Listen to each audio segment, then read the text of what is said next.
Maranello, Italy, May 1963. 2:34 p.m. The meeting has been going on for 6 hours. A team of Ford Motor Company executives, lawyers, financial analysts, engineers, has flown from Detroit to the Ferrari factory in northern Italy with an offer that Henry Ford II personally believes cannot be refused. Ford wants to buy Ferrari. Not a partnership, not a licensing agreement, a complete acquisition. Ferrari's racing program, Ferrari's road cars, Ferrari's factory, Ferrari's name. All of it absorbed into the Ford Motor Company, the largest automobile manufacturer in America. The price Ford is offering is more than Enzo Ferrari has ever been offered for anything in his life. Enzo Ferrari listens to the offer. He listens to the terms. Ford would control Ferrari's financial operations, Ferrari's production decisions, Ferrari's commercial strategy. Enzo would retain control of the racing program. He would remain at Maranello.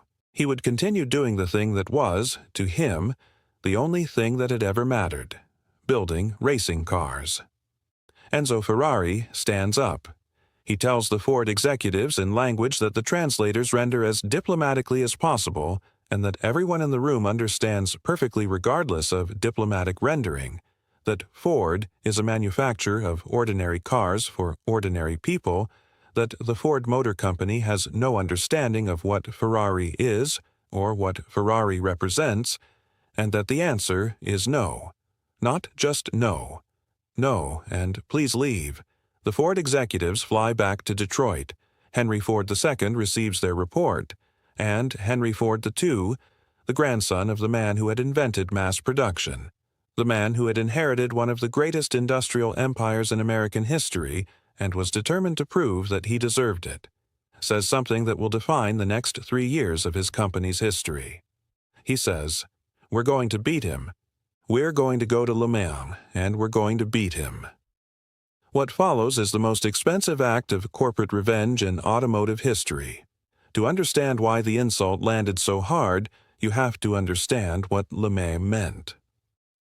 The 24 Hours of Le Mans, the endurance race held annually on the Circuit de la Sarthe in northwestern France, was not simply the most prestigious motorsport event in the world. It was a laboratory. It was the place where automotive technology was tested under conditions of such sustained extremity that the results told you things about engineering that no other test could reveal. A car that won Le Mans had proven something that no advertising campaign and no road test could manufacture, that it was the finest racing machine on Earth, capable of sustaining peak performance for 24 consecutive hours at speeds that destroyed everything that was not absolutely right about its design. Ferrari had won Le Mans 6 consecutive times between 1960 and 1965. 6 times, in a row, against every competitor from every country with every resource that money and engineering could deploy. Ferrari's dominance was not just competitive success. It was a statement about what Italian engineering, and specifically Enzo Ferrari's engineering philosophy, represented. It was proof that the small factory in Maranello, with its artisanal construction methods, its passionate but sometimes chaotic organization, its absolute subordination of commercial considerations to racing performance, was producing the finest racing cars in the world. When Henry Ford II decided to go to Le Mans, he was not simply entering a race. He was declaring that American industrial power, systematic, organized, funded with resources that Enzo Ferrari could not imagine, could defeat Italian passion and genius on the track that passion and genius had made its home. It was America versus Italy, scale versus soul, the factory versus the artisan, and Ford was going to win. The program Ford launched in 1963 was unlike anything the racing world had seen. Ford did not try to develop a competitive car through the incremental process that most racing programs used.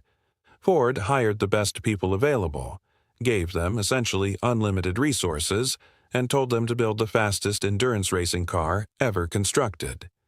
The key figure was Carroll Shelby, the Texas chicken farmer turned racing driver turned automotive entrepreneur who had already created the AC Cobra, the car that had begun to challenge Ferrari's dominance in GT racing. Shelby understood both the technical requirements of Le Mans and the organizational requirements of beating a manufacturer of Ferrari's experience. He also understood something that Ford's executives needed to hear, that winning Le Mans was not going to be quick or easy, regardless of how much money was spent.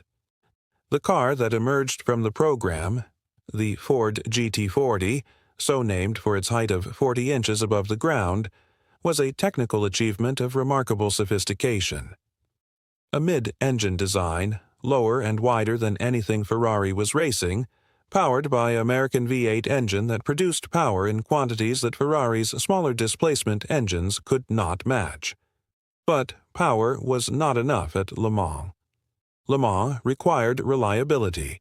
It required a car that could sustain its performance for 24 hours, through the heat of the afternoon, through the cold of the French night, through the accumulated stress of thousands of kilometers at racing speeds. It required that every component, every system, every connection point in the car be engineered not just to work but to keep working long after ordinary engineering would have failed. This was where the Italian artisans had the advantage. Ferrari's racing cars were built by men who had spent decades developing an intuitive understanding of what endurance racing required. They knew where cars failed because they had watched them fail, had fixed them, had redesigned them, had built the knowledge of failure into their engineering DNA.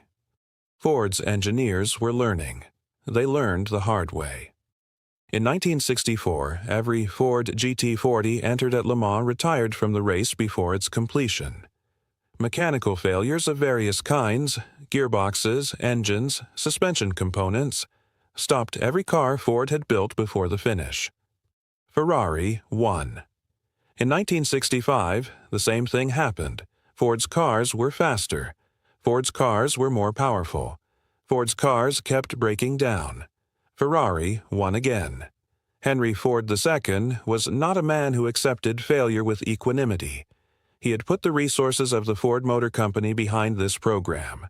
He had made a public commitment to beating Ferrari. He had turned the program into a statement about American industrial capability. And Ferrari kept winning. The winter of 1965 to 1966 was the most intense period of development in the GT40 program's history. Ford and Shelby, having identified the reliability problems that had stopped their cars in 1964 and 1965, attacked every one of them with the systematic thoroughness of an industrial organization that had decided to leave nothing to chance. The gearbox was redesigned. The engine cooling was revised. The suspension geometry was refined. The aerodynamics were tested in wind tunnels until the car was as stable at racing speeds as the engineers could make it. The fuel system was redesigned to eliminate the vapor lock problems that had contributed to earlier failures. Every component was tested, and tested again, and tested again after that. This was Ford's answer to Italian intuition. American methodology. Systematic testing, documented results, engineered solutions, repeated verification. The knowledge that Enzo Ferrari's men carried in their hands and their instincts, Ford's engineers put into data and procedures and checklists. And they came to Le Mans in June 1966 with a fleet of cars that represented everything they had learned from 2 years of failure. 8 GT40s, the most comprehensively prepared racing effort Ford had ever mounted. Enzo Ferrari sent his cars too. The Ferrari 330 P3, beautiful, red, the expression of everything that 20 years of Le Mans racing had taught the Maranello factory. The race started on June 18, 1966, at 4:00 p.m. What happened over the next 24 hours has become one of the most famous events in motorsport history. The Ford GT40s were fast, faster than they had ever been. The development work of the winter had produced a car that could maintain racing speeds with the reliability that had previously eluded it. The Ferraris were fast too, and reliable. and driven by men who knew the circuit with the intimacy of racers who had competed there many times. Through the night, the long French night of Le Mans, when the track is lit only by the headlights of the cars and the scattered lights of the circuit, the race was contested with the intensity of everything that both manufacturers had invested in it. Mechanical problems began claiming Ferrari's cars. One by one, the red cars that had dominated the previous 6 years either slowed or stopped. The reliability that had been Ferrari's advantage began, for reasons that the Italian engineers would analyze for months afterward, to fail. Ford's cars kept running. By the early hours of June 19th, it was clear that Ford was going to win. The question was not whether a Ford GT40 would finish first, but how many of them would finish in front of everything else. At 4 p.m. on June 19th, exactly 24 hours after the start, the 3 GT40s that crossed the finish line in first, second, and third place were all Fords. First, second, third. Ferrari, which had won Le Mans 6 consecutive times, finished nowhere on the podium. Henry Ford II, who had flown to France to watch, was photographed in the winner's circle with an expression that contained 30 years of competitive intensity and 2 years of specific, focused, expensive determination to accomplish exactly what had just been accomplished. He had beaten Enzo Ferrari, on Ferrari's track, in Ferrari's race, with American cars. The finish of the 1966 Le Mans contains a detail that has become one of the most debated moments in motorsport history. The 3 GT40s were approaching the finish line together, running in close formation, the team having decided to stage a photo finish that would demonstrate the completeness of Ford's victory. Ken Miles, who had been fastest throughout the race and had driven the hardest, was in the lead car. Ford's management, concerned about the optics of a staged finish and uncertain about the actual scoring rules, made a decision in the final laps that denied Miles the victory he had earned.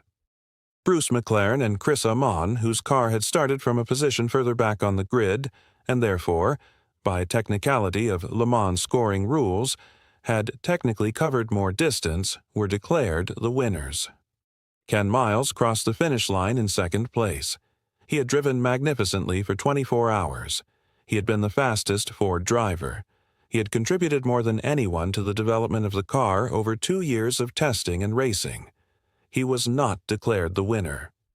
3 months later, on August 17, 1966, Ken Miles was killed testing a new Ford racing car at the Riverside International Raceway in California. He never received the recognition that his contribution to the 1966 Le Mans victory deserved. This detail, the human cost hidden inside the corporate triumph, is the part of the story that the victory photographs don't show. Enzo Ferrari did not attend Le Mans in 1966. He rarely left Maranello. He received the results by telephone. Those who were with him that day have described his reaction in various ways. Some say he was devastated. Some say he was philosophical. That a man who had been racing for 40 years understood that every winning streak ends, and that the question was not whether you lost, but what you did afterward. What is certain is that he did not stop racing. Ferrari returned to Le Mans in 1967 and in every subsequent year, fighting to reclaim the dominance that Ford had taken. Ford's Le Mans program effectively ended after 1966. The victory had been achieved. The point had been made. The enormous expense of maintaining a competitive racing program at Le Mans could not be justified indefinitely for purposes of corporate prestige. Ferrari continued, because for Enzo Ferrari, racing was never about corporate prestige. It was the only thing that had ever made sense to him. The 1966 Le Mans result stands in the record books as one of the most complete victories in the race's history. Ford GT40s finished first, second, and third. It cost Ford approximately $400 million in today's money to achieve. It took 3 years and 2 complete failures before the success arrived. And it happened because a man in Maranello, in May 1963, stood up from a negotiating table and told the representatives of the Ford Motor Company that their offer was not acceptable and their understanding of what Ferrari represented was insufficient. Enzo Ferrari's insult created Henry Ford II's obsession. Henry Ford II's obsession created the GT40. The GT40 created one of the greatest races in history. And Ken Miles, the British racing driver who drove faster and harder than anyone for 24 hours and was denied the victory by technicality, remains the human heart of a story that is usually told as a contest between corporations and countries. He deserved better. He always deserved better.